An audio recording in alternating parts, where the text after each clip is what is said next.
TNN T V کی بین الاقوامی خبروں کے ساتھ میں ہوں لارب خان۔ کینیڈین وزیر اعظم جسٹن ٹروڈو نے سمندروں کی حفاظت اور دنیا کی طویل ترین قومی ساحلی پٹی پر کوسٹ گارڈ کی سہولیات کو فروغ دینے کے لیے $3.5 بلین کے منصوبے کی نئی تفصیلات کا اعلان کیا ہے۔ مزید جانتے ہیں اس رپورٹ میں۔ کینیڈین وزیر اعظم جسٹن ٹروڈو نے سمندروں کے تحفظ کے منصوبے میں توسیع کا اعلان کیا ہے۔ لبرل حکومت نے 9 سالوں میں $2 بلین کا اضافہ کر کے $1.5 بلین پہلے ہی سمندر کے تحفظ کے لیے مختص کیے ہیں۔ وزیر اعظم جسٹن ٹروڈو نے سمندروں کی حفاظت اور دنیا کی طویل ترین قومی ساحلی پٹی پر کوسٹ گارڈ کی سہولیات کو فروغ دینے کے لیے وفاقی حکومت کے $3.5 بلین کے منصوبے کی نئی تفصیلات کا اعلان کیا ہے۔ اپنے حالیہ بجٹ میں حکومت نے سمندر کے تحفظ کے لیے پہلے سے رکھے گئے $1.5 بلین میں 9 سالوں میں $2 بلین کا اضافہ کرنے کا وعدہ کیا ہے۔ بوون آئی لینڈ BC میں ایک نیوز کانفرنس سے خطاب کرتے ہوئے ٹروڈو نے کہا کہ حکومت نے اب سمندروں کے تحفظ کے منصوبے کا ایک توسیعی ورژن شروع کیا ہے۔ پروگرام کے ذریعے پہلے سے مالی امداد فراہم کرنے والے اقدامات میں برٹش کولمبیا اور Newfoundland and Labrador میں 6 کوسٹ گارڈ اسٹیشنز کا افتتاح، BC میں ایک مقامی زیر قیادت کوسٹ گارڈ کے معاون کا قیام، ساحلی آبی رہائش گاہوں کی بحالی اور سینکڑوں ترک شدہ کشتیوں کو ہٹانا اور ٹھکانے لگانا شامل ہے۔ اس نے خطرے سے دوچار سمندری مخلوق کے تحفظ کے لیے کوششوں کو بھی مالی امداد فراہم کی ہے، جن میں جنوبی رہائشی کلر ویل اور شمالی بحر اوقیانوس کی رائٹ ویل بھی شامل ہے۔ نئی رقم کا مقصد ایسی ماحولیاتی اور حفاظتی کوششوں کو مزید علاقوں تک پھیلانا ہے۔ ٹروڈو نے کہا کہ تازہ ترین منصوبوں کا مقصد سمندروں اور ساحلوں کو صحت مند رکھنا، مفاہمت کو آگے بڑھانا اور ایک صاف ستھرا مستقبل بنانا تھا۔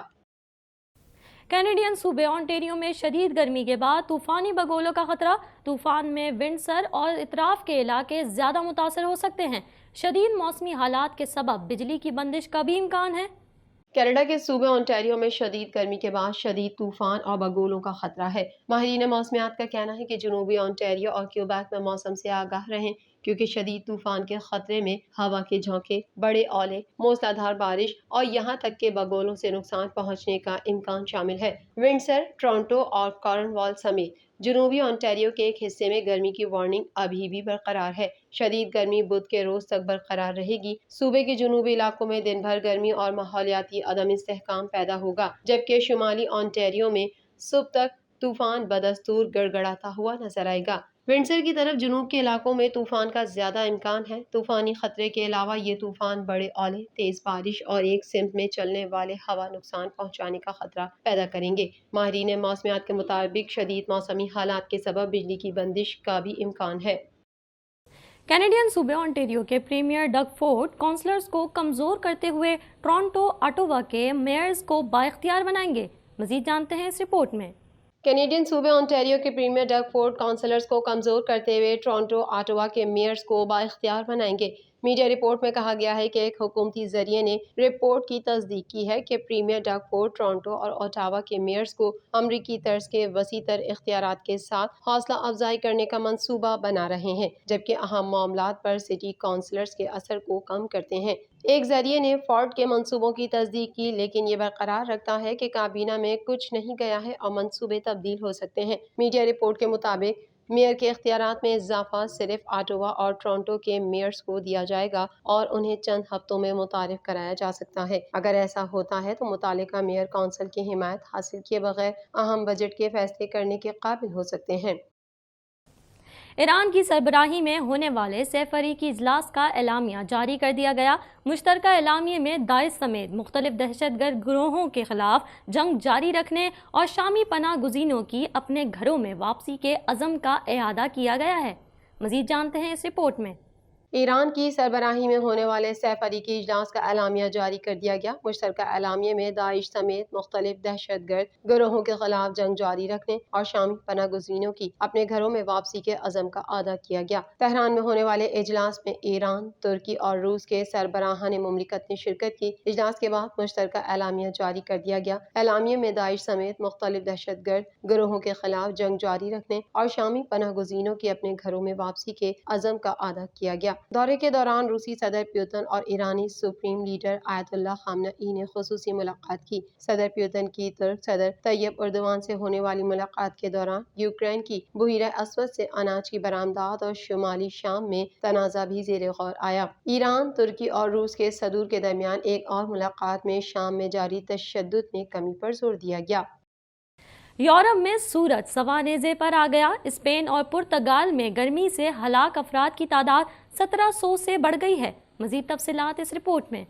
یورپ میں سورج سوانیزے پر آ گیا۔ اسپین اور پرتگال میں گرمی سے ہلاک افراد کی تعداد 1700 سے بڑھ گئی ہے۔ برطانوی حکومت نے وارننگ جاری کی ہے کہ شدید گرمی پڑنے کے بعد اب انگلینڈ کے کچھ حصوں میں اچانک سیلاب بھی آ سکتا ہے۔ حکومت کی جانب سے سیلاب کی وارننگ جاری کرتے ہوئے بتایا گیا ہے کہ بدھ کو شدید بارش کے بعد انگلینڈ میں سیلاب آ سکتا ہے اور یہ صورتحال 5 روز تک برقرار رہ سکتی ہے۔ برطانیہ میں گرمی کے پچھلے سارے ریکارڈ ٹوٹ گئے۔ درجہ حرارت نے 40 ڈگری کی حد کو عبور کر لیا۔ انگلینڈ کی ایسیکس کاؤنٹی میں جنگل کی آگ رہائشی علاقوں تک پہنچ گئی۔ برطانیہ میں تاریخ ساز گرمی کی لہر سے ایک ہی دن گرمی کے کئی ریکارڈ ٹوٹ گئے۔ جگہ جگہ آگ لگنے کے واقعات کے سبب فائر بریگیڈ کو ہائی الرٹ کر دیا گیا۔ لندن میں بھی متعدد مقامات پر آگ لگنے کی اطلاع موصول ہوئی۔ Measure of London Sadiq Khan نے باہر باربیکیو نہ کرنے، سگریٹ اور بوتل گھاس پر نہ پھینکنے کی اپیل کر دی۔ سرے کاؤنٹی میں 39.1 ڈگری سینٹی گریڈ درجہ حرارت ریکارڈ کیا گیا، جو 2019 کے 38.7 ڈگری کے بعد سب سے زیادہ گرمی تھی۔ کچھ دیر بعد ہیتھرو ایئرپورٹ پر 40.2 سینٹی گریڈ گرمی کا نیا ریکارڈ بن گیا۔ شدید گرمی کے باعث انگلینڈ کے متعدد علاقوں میں آگ لگنے کے واقعات رونما ہوئے۔ ایسیکس کاؤنٹی میں جنگل کی آگ رہائشی علاقوں تک پہنچ گئی اور متعدد گھر آگ کی لپیٹ میں آ گئے۔ گریٹر لندن میں بھی متعدد مقامات پر آگ بھڑک اٹھی۔ برطانوی دارالحکومت سے 30 کلومیٹر دور ایک ٹاؤن میں کئی رہائشی عمارتیں جل کر خاکستر ہو گئیں۔ لندن کے میئر صادق خان نے شہریوں سے آگ کی اطلاع فوری طور پر دینے کی اپیل کر دی۔ یورپ میں بھی گرمی کی لہر برقرار ہے اور آگ لگنے کے واقعات رکنے کا نام نہیں لے رہے۔ یونانی دارالحکومت ایتھنز کے مضافات میں جنگل کی آگ پھیلنے سے شہریوں کو محفوظ مقام پر منتقل کر دیا گیا۔ اسپین میں بھی جنگل کی آگ پر قابو نہ پایا جا سکا۔ یوکرین میں روسی بمباری کے باعث گندم کے کھیتوں میں آگ بھڑک اٹھی۔ روس کے صدر ولادیمیر پیوٹن کا کہنا ہے کہ مغرب کو روسی اناج پر سے پابندیاں ختم کرنی چاہیے۔ روسی صدر نے اپنے ایک بیان میں کہا ہے کہ یوکرینی اناج کی برآمدات کے لیے سہولت فراہم کریں گے۔ مزید احوال اس رپورٹ میں۔ روس کے صدر ولادیمیر پوتن کا کہنا ہے کہ مغرب کو روسی اناج پر سے پابندیاں ختم کرنی چاہیے۔ روسی صدر نے اپنے ایک بیان میں کہا کہ یوکرینی اناج کی برآمدات کے لیے سہولت فراہم کریں گے۔ ان کا کہنا تھا کہ امید ہے روسی اناج کی برآمدات سے بھی پابندیاں ہٹا دی جائیں گی۔ دوسری جانب شام نے یوکرین سے اپنے سفارتی تعلقات منقطع کرنے کا اعلان کر دیا ہے۔ غیر ملکی خبر رساں ادارے کی رپورٹ کے مطابق شام اپنے قریبی اتحادی روس کی حمایت میں یوکرین کے ساتھ تعلقات منقطع کر رہا ہے۔ رپورٹ میں بتایا گیا کہ شام نے یوکرین سے اپنے سفارتی تعلقات ختم کرنے کا فیصلہ یوکرین کے شام سے سفارتی تعلقات منقطع کرنے کے جواب میں کیا ہے۔ شامی وزارت خارجہ نے اس حوالے سے ایک بیان جاری کیا جس میں کہا گیا ہے کہ شام نے یوکرین کے ساتھ سفارتی تعلقات ختم کرنے کا فیصلہ باہمی تعاون کے اصول کے مطابق اور یوکرین حکومت کے فیصلے کے جواب میں کیا ہے۔ خیال رہے کہ یوکرین نے گزشتہ ماہ روسی حمایت یافتہ ریجنز کی خود مختاری تسلیم کرنے پر شام سے تعلقات منقطع کر دیے تھے۔ TNN TV کے نیوز بلیٹن سے فی الوقت اتنا ہی۔ مزید خبروں اور اپڈیٹس کے لیے دیکھتے رہیے TNN TV۔